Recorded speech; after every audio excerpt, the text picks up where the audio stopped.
In any human system, any team, any organization, tension is it's inevitable. It's not a sign that something's broken.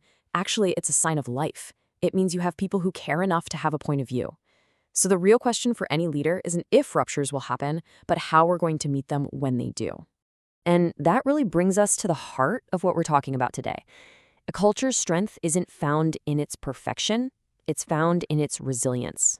Just like it says here, the most powerful cultures are the ones where leaders know how to repair, and they do it quickly. The goal isn't to be flawless, it's to be human, and to get really, really good at mending what's been broken. So today, we're going to completely reframe how we look at conflict. We're going to shift away from seeing it as some kind of leadership failure and start seeing repair for what it is, a core competency. It's the true mark of executive maturity. This right here, this is the central idea. Just let that sink in for a second. Ruptures are going to happen. That's a given in any system with people. The real work, the true test of your leadership, is in the act of repair. Look, cultures don't become toxic because conflict exists. They become toxic because that conflict is mishandled over and over again. Now, this requires a pretty significant shift in perspective. What if a rupture, a break in trust or alignment, wasn't actually a threat to your authority? What if it was an invitation, a doorway to creating something even stronger and clearer than what you had before? When you see it laid out like this, the choice is, well, it's incredibly stark, isn't it? On one side, you have avoidance. That just leads to a slow decay. You get the triangulation, the politics, the resentment builds, and the culture just starts to rot. But on the other side, skilled repair. Well, that creates the very things we're all trying to build: clarity, alignment, restored trust, and true resilience. See, the whole point of dealing with conflict as a leader isn't to assign blame or to prove that you were right. It's a strategic tool for getting your team back into alignment. It's the portal that leads to clean agreements and reinforces the trust that lets a team do its absolute best work. Okay, so how do we actually do this? How do you walk through that portal?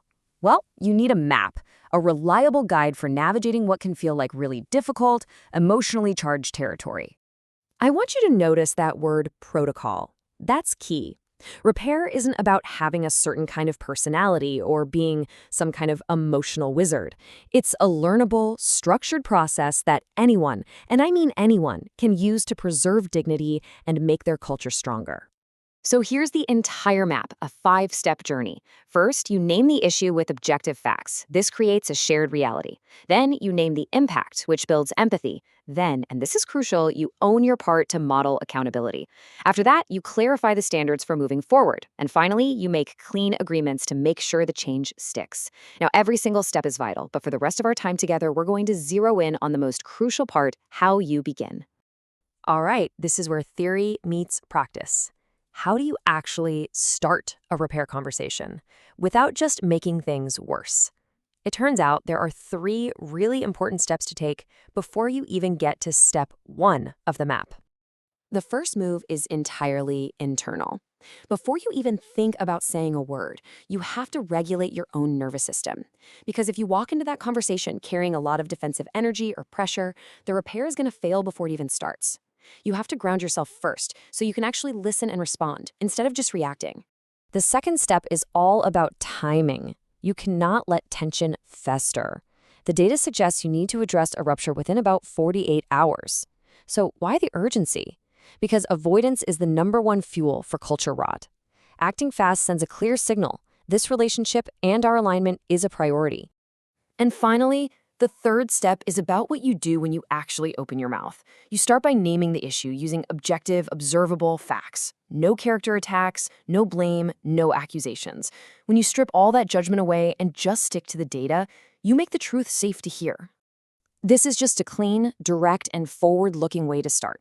Did you notice the framing? So we can keep our alignments strong. The whole point isn't to relitigate the past, it's to secure the future of your work together. Here's another really powerful one. This script names the feeling in the room, that tension, and then immediately frames the talk as a reset. It's such a non-threatening invitation to just get back on solid ground.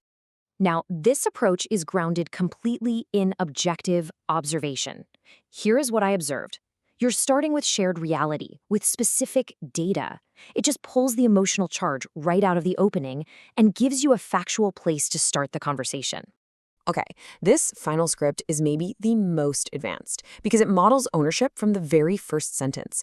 You cleanly separate your intent from the actual impact, and you take full responsibility for that impact. That single move can radically lower defensiveness and open the door for a real, honest conversation. So, we've walked through the framework, we've even looked at some specific scripts to get you started. But none of this really matters as just theory. The real work is in the practice. It's the quiet, steady work of integrity. So I'll leave you with a direct, reflective question to take with you this week. Think of one rupture. It could be recent and small, or older and larger. Where can you apply just these first few steps we've talked about today? The standard is not perfection, it's integrity. Repair is not a detour from your leadership, it is your leadership. It's how we build cultures where the truth is safe, where our humanity isn't punished, and where everyone can grow without fear.